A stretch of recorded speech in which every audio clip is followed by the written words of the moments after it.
Bom dia pessoal, tudo bem? Como é que vai? Hoje vamos ler e refletir juntos sobre o capítulo 11 do primeiro livro dos Macabeus. É uma história muito interessante que foca aí as relações de Jonatas Macabeu com os países vizinhos. Vamos lá? A morte de Alexandre Epífanes. O rei Ptolomeu Filométor do Egito juntou um exército enorme. Os soldados eram tantos quanto os grãos de areia da praia do mar. Conseguiu também muitos navios e, por meio de mentiras, tentou tomar o reino de Alexandre e juntá-lo ao seu próprio reino. Assim ele chegou à Síria com promessas de paz. Os moradores das cidades abriram os portões e saíram para se encontrar com ele. É que o rei Alexandre tinha ordenado que fizessem isso porque Ptolomeu era seu sogro. Em cada cidade por onde passava, Ptolomeu deixava soldados para controlarem. Quando Ptolomeu chegou a Asdod, mostraram a ele as ruínas do templo de Dagon, que tinha sido destruído pelo fogo. Ele viu também a cidade de Asdod e os povoados que ficavam em redor e que também estavam arrasados. Havia corpos espalhados por toda parte e também restos dos corpos que Jonatas tinha queimado na batalha. Os corpos estavam em montões na beira da estrada por onde Ptolomeu ia passar. Contaram a ele o que Jonatas tinha feito, dando um jeito para que ele jogasse toda a culpa em cima de Jonatas. Mas o rei não disse nada. Jonatas foi até Jope e recebeu o rei com muita festa e grandes comemorações. Os dois se cumprimentaram amigavelmente e passaram a noite ali. Depois, Jonatas acompanhou o rei até o rio Elêutero e dali voltou para Jerusalém. Assim, Ptolomeu se apossou de todas as cidades do litoral norte até a cidade de Seleucia Marítima. Em seguida, Ptolomeu enviou mensageiros ao rei Demétrio com a seguinte mensagem: Vamos fazer o seguinte trato. Eu lhe darei como esposa minha filha, que agora é esposa de Alexandre, e você será o rei do reino do seu pai. Estou arrependido de ter dado minha filha a Alexandre, pois ele tentou me matar. Ptolomeu fez essa acusação contra Alexandre porque ele, Ptolomeu, queria se apossar do reino de Alexandre. Por isso, tirou sua filha Cleópatra de Alexandre e a deu a Demétrio. Não quis mais saber de Alexandre e os dois se tornaram inimigos declarados. Depois, Ptolomeu foi para Antioquia, entrou na cidade e se fez rei da Síria. Agora, ele era rei de dois reinos, o do Egito e o da Síria. Enquanto isso, o rei Alexandre estava na Cilícia, porque o povo daquela província havia se revoltado. Mas quando ficou sabendo o que Ptolomeu tinha feito, marchou para lutar contra ele. Ao mesmo tempo, Ptolomeu foi com um enorme exército lutar contra Alexandre e fez com que ele fugisse. Alexandre foi para a Arábia, tentando ficar em segurança. Assim, Ptolomeu saiu vitorioso. Um chefe árabe chamado Zabidiel cortou a cabeça de Alexandre e enviou a Ptolomeu. Porém, 2 dias mais tarde, o próprio Ptolomeu morreu, e os seus soldados que estavam nas fortalezas foram mortos pelos moradores das cidades onde ficavam as fortalezas. Assim, no ano 167 da era grega, Demétrio II se tornou rei. Jonatas ganha a amizade de Demétrio II. Naqueles dias, Jonatas reuniu os soldados da Judéia para atacar a fortaleza que havia em Jerusalém e mandou fazer muitas máquinas de derrubar muralhas.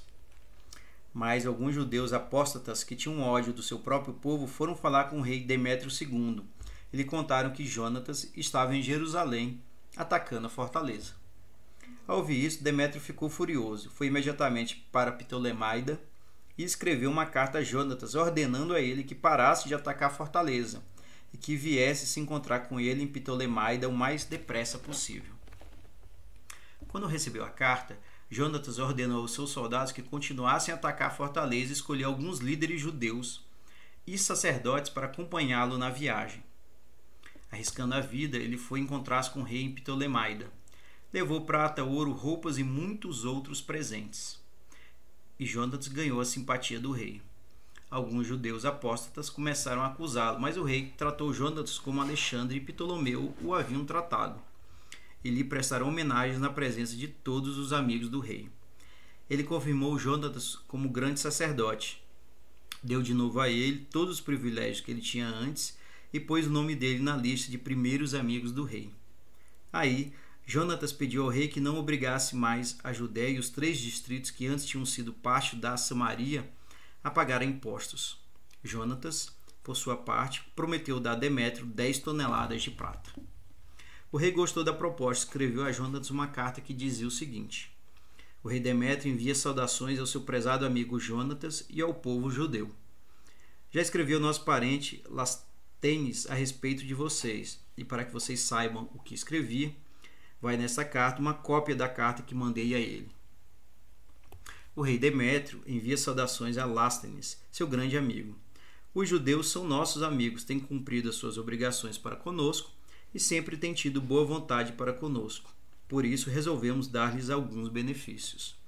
Confirmamos a autoridade deles sobre o território da Judéia e sobre os 3 distritos de Efraim, Lida e Ramataim. Esses distritos e as terras que ficam ao seu redor faziam parte da Samaria, mas agora fazem parte da Judéia. Todos os que vão oferecer sacrifícios em Jerusalém não precisarão mais pagar os impostos anuais que o rei recebia deles no passado, isto é, os impostos sobre os produtos das plantações e das árvores frutíferas. Eles não precisarão também pagar os outros impostos, dízimos e taxas que nos estão pagando, nem a taxa do sal, nem os impostos especiais que são do rei. Eles não precisarão pagar mais nada disso. E daqui em diante, nenhum desses benefícios poderá ser anulado. Agora, prezado Lastênis, não deixe de mandar fazer uma cópia desta carta e entregue a Jonatas, a fim de que ele a coloque num lugar público no Monte Santo. Jonatas apoia Demétrio II. Agora o país estava tranquilo e ninguém estava fazendo revoltas contra o rei Demétrio. Por isso ele dispensou os seus soldados e os mandou todos de volta para casa, menos os soldados estrangeiros que haviam contratado nas ilhas gregas. Por causa disso, os soldados que tinham servido aos reis que haviam reinado antes de Demétrio ficaram com ódio dele. Trifão, um homem que tinha sido aliado do rei Alexandre Epífanes, notou que todos os soldados estavam se queixando de Demétrio.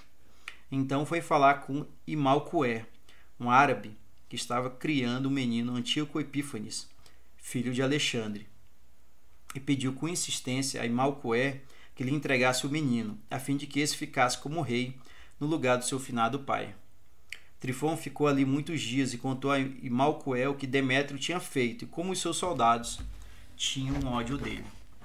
Jonatas enviou uma mensagem ao rei Demétrio pedindo que ele tirasse os seus soldados da fortaleza de Jerusalém e das outras fortalezas espalhadas pelo país, pois eles continuavam a lutar contra o povo de Israel. Demétrio enviou a Jonatas a seguinte resposta: vou fazer o que você me pediu, e além disso, assim que aparecer uma boa oportunidade, também vou prestar a você e ao seu povo muitas homenagens. Por enquanto, a melhor coisa que você pode fazer é me mandar soldados para lutarem do meu lado, pois todos os meus soldados me abandonaram. Então Jonatas enviou 3.000 soldados experientes para Antioquia, e o rei Demétrio ficou muito contente quando eles chegaram lá. Aí, uns 120.000 homens, todos eles moradores de Antioquia, se reuniram no centro da cidade, resolvidos a matar o rei. O rei se escondeu no palácio, enquanto os que estavam fazendo a revolta ocuparam as ruas, e a luta começou. O rei pediu aos soldados judeus que o socorressem, e todos eles foram prontamente para o seu lado. Eles se espalharam pelas ruas da cidade e mataram quase 100.000 pessoas. Eles salvaram o rei, mas naquele mesmo dia puseram fogo na cidade e pegaram muitos objetos de valor. Quando os moradores de Antioquia viram que os soldados judeus estavam mandando na cidade, ficaram com medo. Então foram falar com o rei e pediram o seguinte: queremos nos entregar. Mande que os judeus parem de lutar contra nós e que parem de destruir a nossa cidade. Aí jogaram as suas armas no chão e se entregaram. Assim os judeus conquistaram a admiração do rei e de todo o povo do seu reino e voltaram para Jerusalém levando uma enorme quantidade de objetos de valor. Assim, Demétrio firmou o seu poder como rei e houve paz e tranquilidade no país inteiro. Mas Demétrio não cumpriu nenhuma das promessas que tinha feito a Jonatas e se tornou inimigo dele. E ao invés de dar recompensas a Jonatas por todos os favores que este lhe havia prestado, começou a tratá-lo muito mal. Jonatas torna-se aliado de Antíoco VI Depois disso, Trifão voltou para Antioquia, levando consigo Antíoco VI Epífanes, que ainda era menino. Antíoco foi coroado rei e começou a reinar. Todos os soldados sírios que Demétrio tinha dispensado ficaram do lado de Antíoco. Eles lutaram contra Demétrio e o derrotaram, e ele fugiu. Trifão ficou com os elefantes de guerra e conquistou Antioquia. O jovem Antíoco Epífanes escreveu a seguinte carta a Jonatas: Eu confirmo como grande sacerdote, o faço governador dos 4 distritos, e lhe dou também o título de amigo do rei. Ao mesmo tempo, Demétrio enviou a Jonatas copos de ouro e um jogo de pratos e lhe deu o direito de usar copos de ouro, de usar um manto de púrpura e uma fivela de ouro. E Demétrio colocou Simão, irmão de Jonatas, como governador do litoral, desde a escada de Tiro até a fronteira do Egito. Jonatas marchou com seus soldados atravessando a província de Celecíria e as suas cidades, e o exército sírio juntaram-se a ele para lutarem do seu lado. Ele chegou a Asquelon, e os moradores dali o receberam com muita festa e grandes comemorações. De Asquelon ele foi até Gaza, mas os moradores daquela cidade trancaram os portões e não o deixaram entrar. Jonatas atacou a cidade, pôs fogo nos povoados em redor e ficou com todos os objetos de valor que havia neles. Então os moradores de Gaza se entregaram e Jonatas fez paz com eles. Ele pegou os filhos dos líderes da cidade como reféns e os mandou para Jerusalém. Depois continuou sua marcha até chegar a Damasco. Ali, Jonatas recebeu a notícia de que os generais de Demétrio tinham ido com um enorme exército para a cidade de Quedes, na Galiléia, a fim de fazê-lo desistir do seu plano. Então, Jonatas saiu para combatê-los, mas deixou na Judéia seu irmão Simão com o exército que ele comandava. Simão acampou em frente de Bet-Sur. Os seus soldados cercaram completamente a cidade e atacaram durante muitos dias. Finalmente, os moradores de Bet-Sur se entregaram e Simão fez paz com eles. Ele os expulsou da cidade, se apossou dela e deixou alguns soldados ali para a controlarem. Depois, Jonatas e os seus soldados acamparam nas margens do lago da Galiléia. No dia seguinte, bem cedo, marcharam até a planície de Azor, onde encontraram o exército dos estrangeiros que estava marchando contra eles. Os sírios tinham preparado uma armadilha, deixando uma parte do exército nas montanhas, enquanto que na planície a tropa principal marchava para atacar os judeus. Aí os homens que estavam nas montanhas saíram de onde estavam escondidos e atacaram o exército de Jonatas. Todos os soldados de Jonatas fugiram, não ficou nenhum. Só ficaram os generais Matatias, filho de Abisalão, e Judas, filho de Calfe. Em sinal de desespero, Jonatas rasgou as suas roupas, jogou terra na cabeça e começou a orar. Depois foi lutar de novo e derrotou os sírios e todos eles fugiram. Quando viram isso, os soldados de Jonatas, que estavam fugindo, voltaram para lutar ao lado dele e foram com ele atrás dos inimigos até chegarem a Quedes, onde ficava o acampamento sírio. E os judeus tomaram o acampamento. Naquele dia, quase 3.000 soldados inimigos foram mortos, e Jonatas e os seus soldados voltaram para Jerusalém. Bem, pessoal, esse foi o capítulo 11 de o primeiro livro dos Macabeus. E vejam que, além das alianças que Jonatas faz com reis de outros reinos, ele também lutou bravamente, mesmo com um exército diminuído.